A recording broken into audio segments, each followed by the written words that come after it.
गुरु जी के श्री चरणों पे नमन जी। गुरु जी, मैं दिल्ली से आया हूँ और मुझे आए हुए 1 महीना हो गया वृंदावन में। गुरु जी, कारण ये रहा कि मेरी जो धर्मपत्नी है मेरे साथ में है। ये छोटी छोटी गुरु जी हर परिवार में छोटी छोटी बातें होती हैं और अपने घर बता देती है। और हमारी जो सासू माँ है गुरु जी, वो उस बात का बतंगड़ बना के पेश करती है। और जब बात होती है मैं इससे कहता हूँ कि कम बात कर, लेकिन मेरे पीठ पीछे ये बात कर लेती है। और जैसी ही बात होती है गुरुजी, बात का बतंगड़ बन जाता है। और गुरुजी, बात का बतंगड़ ऐसा बना कि एक दिन मेरे ससुराल पक्ष से पूरे के पूरे गुंडे लोग आए और गुरुजी मेरे घर में टीवी तोड़ गए, मुझे पीट गए। और गुरुजी मेरे सिस्टर के बारे में अनाप शनाप बक्के गए, मेरी फैमिलीज के बारे में अनाप शनाप बक्के गए। गुरुजी, मेरे पापा आर्मी से रिटायर्ड हैं, समाज में उनकी बहुत प्रतिष्ठा है, बहुत नाम है। गुरुजी, मेरी सारी इज्जत, मेरे पिताजी की इज्जत गुरुजी पानी में मिल गई। मैंने दिल्ली छोड़ दी और मैं कभी गुरुजी दिल्ली में अपनी शक्ल नहीं दिखा सकता। मैं पेशे से योग शिक्षक हूँ। मैंने दिल्ली में केंद्रीय विद्यालय में योग कराता हूँ। गुरुजी, मेरा सब बर्बाद हो चुका है, लेकिन मेरी धर्मपत्नी मेरे साथ है, इस बात का मुझे गर्व है। लेकिन गुरुजी, मुझे ऐसा लगता है कि अभी तो ये बात नहीं कर रही है, लेकिन जैसे ही एक दिन इसकी अपनी मम्मी से अभी भी बात होगी, वैसे ही कहीं ना कहीं ये झूठा मुकदमा, गुरुजी बहुत कोशिश करी इनके घर वालों ने इसको कन्वेंस करने की, झूठा केस कर दे। बात कराओ। वीडियो अच्छा लगे तो लाइक करें और चैनल को सब्सक्राइब करें। पति को क्यों पिटवाना चाहती हो? मैंने नहीं पिटवाया इनको। फिर आपके ससुराल मायके वाले तो आके पीट गए इनको। कौन थे वे जो पीटने आए थे? कौन थे वो? क्या लगते थे आपके रिश्ते में? बताओ बताओ, उनको ही बताने दो। कौन थे वो? चाचा और पापा थे, आए तो बात करने के लिए थे। हाँ, फिर बताओ बताओ। गुरुजी, बात हुई, इसके चाचा ने मुझे फ़ोन किया और कह रहा नेहा से बात कराओ, आपने उसे मारा पीटा है। आप इनसे बात कराओ। बेटा देखो, पिता कब तक काम आएगा और चाचा कब तक काम आएंगे। तुम जरा जाके ससुराल अपने मायके में रहने लग जाओगी ना, तो 4 दिन बाद 10 दिन बाद तुम्हारी भौजाई, तुम्हारा भाई ताने मारने लग जाएगा। बाप जब तक जिंदा है तब ठीक है, पर एक दिन मरना तो सबको ही पड़ता है जी। फिर कौन सी भौजाई रह पाई अपने, कौन सी ननंद रह पाई आज तक अपनी भौजाई के पास कि तुम रह लोगी? तुम्हारा भाई है जी गुरुजी। तो भौजाई के साथ सदा गुजार लोगी जीवन? ताने मारेगी तुम्हारी भौजाई, आ गई अपने पति की तो हो ना सकी तो मेरी हो जाएगी, ऐसा ना बोले तो कह देना। बेटा, नारी का पति ही सब कुछ है ना। तुम्हारे पिता ने तुम्हारा दान कर दिया, कन्यादान, अब तुम्हारा पति ही सब कुछ है। और पति को अपने मायके वालों से पिटवाओगी, यदि ऐसा कुछ हुआ तो बहुत गलत जाएगा मैसेज। आप पति पत्नी दोनों खुश रहो, है ना। और आपको ना अपनी माँ, आज पता है जितने तलाक होते हैं, आप मानती हो उस बात को कि 95% तलाक लड़की की माँ की गलती से होते हैं? पता नहीं लड़की की माँ, लड़कियों से मोह भंग ही नहीं होता। जब इतनी बात करनी थी तुम्हारी माँ को तुमसे, तो फिर ब्याह ही क्यों किया? घर पे ही रखती अपने बात, दिन रात करती तुम बात, क्या दिक्कत थी? क्यों ब्याह किया फिर? रुको बेटा रुको, तुम लियो। इसका मतलब ये हुआ, आप मानती हो उस बात को कि बहुत सारी माताओं की गलती से, माँ की गलती से बेटियों का तलाक हो जाता है? जी। आप मानती हो? हाँ। उसमें से एक आप भी हो। आपकी जो माँ है ना, माँ कैसी होनी चाहिए? अरे माँ ऐसी होनी चाहिए कि पति पत्नी में लड़ाई हो तो माँ कहे कि बेटा ये तो सबके घर होती है, इस धरती पर ऐसा कौन पति पत्नी है जिसमें कभी लड़ाई झगड़ा ना हुआ हो? जी। सबके होता है। इसका मतलब ये थोड़ी कि माँ तुमको बोला आजा बेटा मैं देखती हूँ दामाद को मैं पिटवाऊंगी। अरे माता सती अपने पिता के घर चली गई थी, दक्ष प्रजापति के घर, और वहां पर देखा कि मेरे पति का अपमान हो रहा है, तो माता सती सहन ना कर पाई। एक अच्छी स्त्री वो होती है जो कभी अपने पति का अपमान ना करती ना कराती। वो कैसी पत्नी जो अपने पति को अपने पिता और अपने चाचा से पिटवाए? तुम्हारे पिता बिल्कुल धर्म का ज्ञान नहीं रखते क्या? अनपढ़ है क्या? अरे दामाद का पांव पूजा है, जिसका मंडप के नीचे पांव पूजा है, उसे मारने का सोच भी कैसे सकते हैं? थोड़ा रिश्तों में मर्यादा भी तो रखनी चाहिए ना बेटा। ऐसे थोड़ी गुस्साई तो हाथ किस पे उठा रहे हैं ये भी तो सोचना चाहिए। भाई दामाद के पांव पूजे जाते हैं मंडप के नीचे, चाचा ने भी पांव पूजे होंगे, और आज वो चाचा आके मार के चला गया, तुम्हारे कारण तुम्हारा पति पिट गया, तो क्या ये तुम अच्छी नारी का परिचय दे रही हो? ऐसे रिश्ते नहीं बेटा। देखो, पति सर्वोपरि है। स्त्री के लिए बताओ, स्त्री के लिए माँ बाप भी सर्वोपरि है, माँ भी सर्वोपरि है, ठीक है, पर अब तो आपका विवाह हुआ तो पति सर्वोपरि है ना। जी। फिर तो आपके पति के साथ आपके परिवार वालों ने सही किया कि गलत किया? गलत किया। फिर आपने बोला नहीं उनको? आपने बोला नहीं अपने पिताजी, अपने चाचा जी को कि तुम्हें शर्म नहीं आई? कितने साल हो गए शादी के? बात कराओ। 3 साल होंगे अभी 14 नवंबर को। 3 साल में ही पति को कुटवा दिया। गलत किया ना बेटा तुमने। ऐसे समझा दो अपने पिता को और अपने चाचा को, बोले ये जो तुम्हारी ताकत हमारे पति को मारने के लिए लग रही है ना, ये दीन दुखी की सेवा में लगाओ, कुछ दीन दुखी को भोजन पानी कराओ। ताकत है। रावण जैसों की लंका जल गई बेटा। ताकत, घमंड तो रावण का नहीं चला।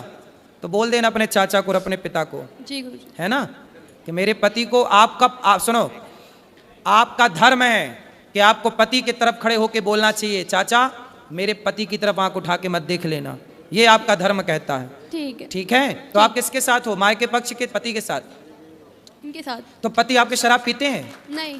गलत है? नहीं। आपको प्यार करते हैं? बस एक्सेस बोलते हैं, बहुत ज्यादा एक्सेस बोलते हैं, जरूरत से ज्यादा बोलते हैं। अभी बेटा शादी के 3 साल हुआ है। 3 साल में ना बेटा, आम का पौधा लगाओ तो उसको भी 5 साल लगते हैं तब वो फल देता है। क्यों जी? आम का पेड़ कितने साल में फल देता है? 5 साल में। बेटा भी तुम्हारी शादी के 3 साल हुए हैं। शादी को थोड़ा मैच्योर तो होने दो, रिश्ते को पकने तो दो। जब पकेगा, जब एक दूसरे को समझोगे। अब तुमने उसे ऐसा करा दिया तो उसके अंदर तुम्हारे प्रति क्या श्रद्धा रहेगी? अब तुम हमें पिटवाओ और फिर हमसे उम्मीद करो कि हम तुमसे प्यार करें और तुम्हारा सम्मान करें। बेटा सम्मान दोनों तरफ से होता है। जब तुम सम्मान करोगी ना तो हम भी करेंगे, और तुम हमें गाली दोगी तो फिर हमसे सम्मान की कामना मत करना। जी। ठीक है? गुरुजी एक बात और कहनी थी। और सुनो, तुम भी कितना बोलते हो पत्नी को, क्यों इतना उल्टा सीधा बोलते हो? गुरुजी मैं ऐसा कुछ नहीं बोलता, मैं बस ये बोलता हूँ कि बस अपनी मम्मी से उतना ही बात कर गुरुजी, मैं कभी जानने को मना नहीं माँ करता। से बात करती है बेटी, इसमें बुराई क्या है? माँ से तो हर बेटी बात करती है। और गुरुजी अभी मैं- शादी के 3 साल हुए हैं, थोड़ा अभी तो उस घर से निकल कर इस घर में आई है, उसको भी तो थोड़ा मौका दो। गुरुजी कॉलोनी में ये बोलती है कि मैं हिजड़ा हूँ। कौन बोलता है? इसकी मम्मी, और हमारी बच्ची हो गई, पूरी कॉलोनी में ये बोलती है ये दवाई खा खा के। गुरुजी पता नहीं क्या क्या बोलती है। गुरुजी मेरे को इतनी शर्म आती है कि मैं गुरुजी बता नहीं सकता, आप पूछो गुरुजी। क्यों बात कराओ? तुम अपनी माँ को बताओ ना बेटा, है ना? तुम्हारी माँ ऐसा बोलती हिजड़ा है, ये सब नहीं बोलना बेटा। माँ को समझाओ कि माँ तुम अपना काम करो। गुरुजी मैं आपसे एक बात पूछना चाहती हूँ कि क्या कोई माँ बाप ये चाहेंगे मेरी लड़की का घर टूट जाए? कोई माँ बाप नहीं चाहते गुरुजी। बेटा बहुत माँ बाप की गलती से ही टूटता है, ये क्यों नहीं सोच रही हो? नहीं वो बात आपकी ठीक है, लेकिन वो नहीं चाहते। कुछ ऐसे रीजंस रहे हैं, कुछ ऐसी बातें रही हैं कि उनको ये स्टेप, मैं मानती हूँ कि ये चीज़ गलत थी, उनको नहीं करना चाहिए था, ये बहुत गलत था, लेकिन मुझे नहीं पता क्या सोच के उन्होंने ये किया। लेकिन आप इस बात से एग्री हो ना हो, 95% तलाक भारत में लड़कियों के माँ बाप की गलती, और माँ बाप अपनी बेटी को सही गाइड नहीं करते। कई बार क्या होता है मैं आपको बताऊं, जी। पति पत्नी में लड़ाई होती है ना, पत्नियां भाग जाती हैं मायके, फिर पति जी। फोन लगाता, अच्छा सॉरी हम अब तुमसे बात करेंगे, गलती हो गई, अब नहीं तुम्हें डांटेंगे, नहीं बोलेंगे। जी। माँ बोलती है नहीं, दामाद तो नाक रगड़ता हुआ आएगा तब भेजूंगी। अब दामाद आता है तो माँ फिर भी नहीं भेजती। अब बताओ ये माँ की गलती है? हाँ ये गलती है, लेकिन ऐसी बहुत माएँ हैं इस धरती पे। हैं गुरुजी, लेकिन कुछ गलतियां इनकी भी हैं। बिल्कुल ये भी होंगी, गाली देती हैं, इनकी भी गलतियां ये होंगी। भी गाली देते हैं माँ बाप को। भाई माँ बाप तो माँ बाप है ना गुरुजी, चाहे कैसे भी है लड़की के ही, लेकिन है तो माँ बाप ही। इनको गाली देने का क्या राइट बनता है? बिल्कुल। क्यों तुम गाली देते हो इनके माँ बाप को? गुरुजी वो दारू पीते हैं। कौन? और इसके जो पिताजी अरे हैं, तो वो अपने पैसे से पीते हैं। गुरुजी तुम्हारे- दारू पी के वो गाली गलौज करते हैं। अरे गुरुजी तो करने तो कुत्ता भौंके, मैं- तुम मुंह में टेप लगाने जाओगे क्या? गुरुजी मैं पढ़ा लिखा शिक्षित और मैं योगा टीचर, मैं तो गुरुजी लोगों को ज्ञान और देता हूँ योग का, मैं अरे गाली भाई नहीं देता। तो सारा संसार दारू पी के गाली दे रहा, तुम सबका ठेका लेके बैठोगे? गुरुजी मैं ब्लॉक कर देता हूँ उनको कि कॉल मेरे से बात ना हो, तो फिर वो ये बोलते हैं कि नंबर यहाँ ब्लॉक पे कर आप देता भी है। गलत हैं। सास ससुर को गाली क्यों दोगे? मैं- भाई सास ससुर पत्नी के माता पिता आपके भी माँ बाप हैं।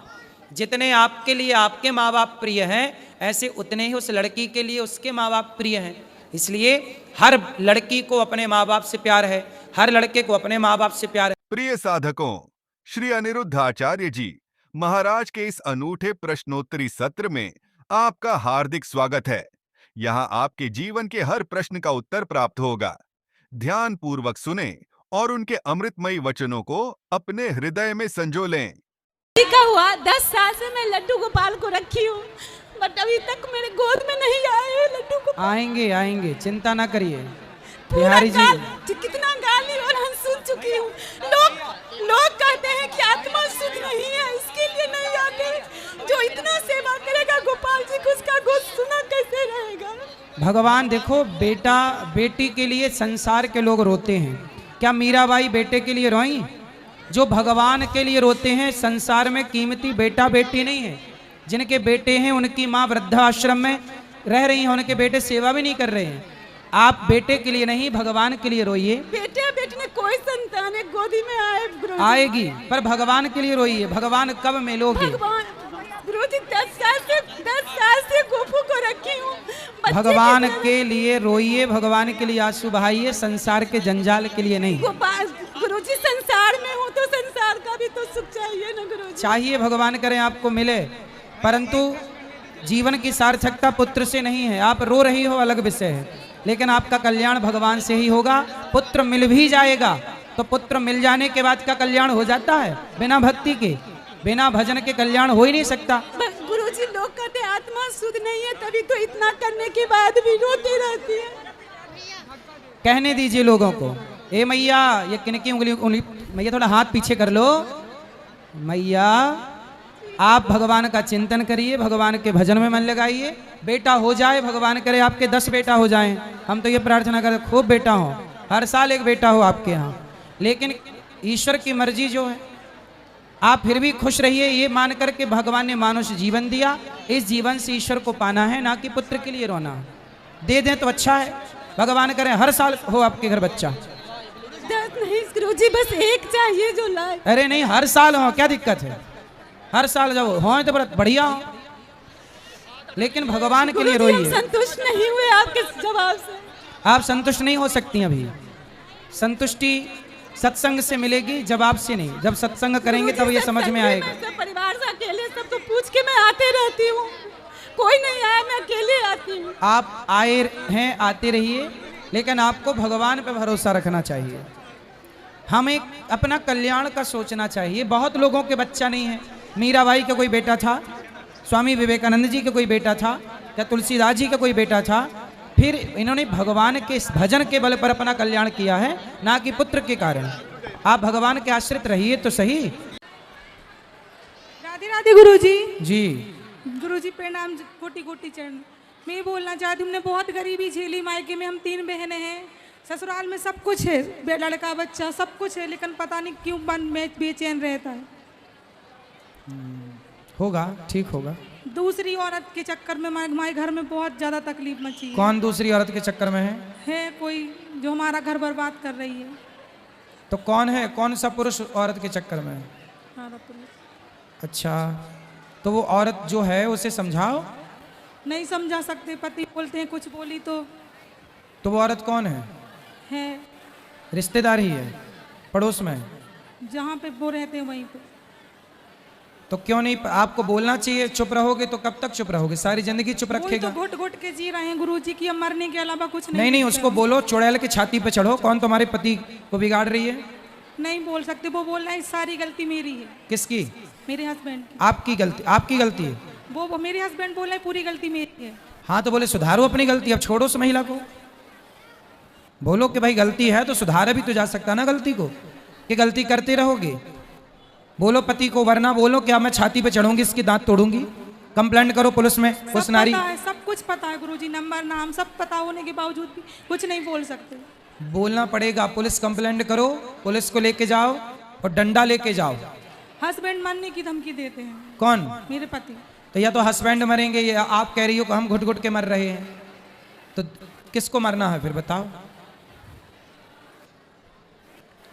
आप मरोगी तो उसकी तो बल्ले बल्ले हो जाएगी। वो तो चाहती है कि आप मर जाओ और वो उस चुड़ैल के साथ रहे। इसलिए आप शक्ति हो, नारी को इतना कमजोर नहीं होना चाहिए। आपके पति को वो निगल रही है, उस गंदी महिला से अपने पति को बचाओ। ये झूठी धमकी है कि मर जाएंगे मर जाएंगे। ये यौनी लंपट लोग होते हैं जो औरत के लिए, पराई औरत के लिए मरते हैं। बताओ, इन्हें एक नरक में भी जगह नहीं मिलेगी, सब नाली के कीड़े बनने की स्थिति पर हैं। जो अपनी पत्नी को धोखा देता है, पर नारी से संबंध बनाता है, ऐसे पुरुष का सर्वनाश होता है। करोड़ों जन्म उसको नाली का कीड़ा बन के गुजारना पड़ता है, जो अपनी पत्नी को धोखा देता है पराई नारी के चक्कर में आकर। आपको घुट घुट के नहीं जीना चाहिए, आपको पति के साथ रहना चाहिए। 24 घंटे उसकी सिक्योरिटी में आप रहो, आए तो उसको ठीक से रखो। हर बात बुरी लगती है, हर बात बुरी लगती है। लगने तो बुरी भाई, जब घाव होता है, फोड़ा होता है, तो डॉक्टर चीरा लगाता है तो दर्द तो होता ही है, लेकिन चीरा में दर्द होता है पर बाद में आराम भी मिल जाता है। तो बीमारी है, उसे ठीक तो करना पड़ेगा। तो आपको 24 घंटे पति का साया बन के रहना है, पति के साथ नहीं रह सकते गुरुजी, वो ड्यूटी करते हैं, मैं घर ससुराल में रहती हूँ। नहीं तो आप जहां पति की ड्यूटी वहीं रहो। मैं बोली हूँ कि मुझे लेके चलो, तो मना कर रहे हैं। नहीं नहीं, मना कैसे करेगा, आप जाके रहो, हम रहेंगे यहीं पे। आपको तो वो बोलेगा कि वहीं रहो, आप जाओ वहीं, बोलो मैं यहीं रहूंगी। उसी द्वार पे रहना, उसी दरवाजे पे खड़ी रहना। पुलिस को बताना कि देखो ये मेरी पति के साथ ये महिला रहती है, एक तलवार लो। वो भी शादीशुदा है गुरुजी। एक तलवार लो, पहले पुलिस को बताओ, सरकार को देखो कि मैं तलवार ले रही हूं, सरकार आप पुलिस मेरी सहायता करे। नहीं तो फिर झांसी की रानी बनना ही पड़ेगा, आर या पार। क्या करोगे फिर, या फिर मरो, क्या करो फिर। पुलिस को बुलाओ, बताओ कि देखो आज मैं तलवार उठाने के लिए मजबूर हूं। अब बताओ, पुलिस सरकार सहयोग कर रही है, प्रशासन नहीं, तो आपको झांसी की रानी बनना ही पड़ेगा अपने पति की रक्षा के लिए। और मैं कहता हूं हर नारी जिसका पति पर नारी के चक्कर में पड़ जाए, उसे यही कार्य करना चाहिए। पुलिस को सूचित करो, बताओ, वरना उस डायन की छाती पे चढ़ो। यही करना पड़ेगा, और कोई रास्ता हो तो आप बताओ फिर मुझे। ससुराल वाले बोलते हैं बच्चों को देख के रहो, घर को देख के रहो, एक न एक दिन सब ठीक हो जाए। अरे कैसे ये नालायक लोग ठीक होंगे? ये आज एक स्त्री के चक्कर में है, कल को दूसरी मिल जाएगी, तीसरी मिल जाएगी। ये कभी सुधरने वाले हैं? ये लोग सीधे क्या बातों के, कुछ लोग बातों से नहीं लातों से ही मानते हैं। ये लतखोर लोग हैं, इन्हें अच्छी लातें चाहिए छाती पे, ये तब सुधरेंगे नालायक। मुझे मिले तो मैं उल्टा लटका के मिर्ची का धुआं दूं इन लोगों को, और 100 जूता सवेरे 100 जूता शाम, ये सब जूता खा के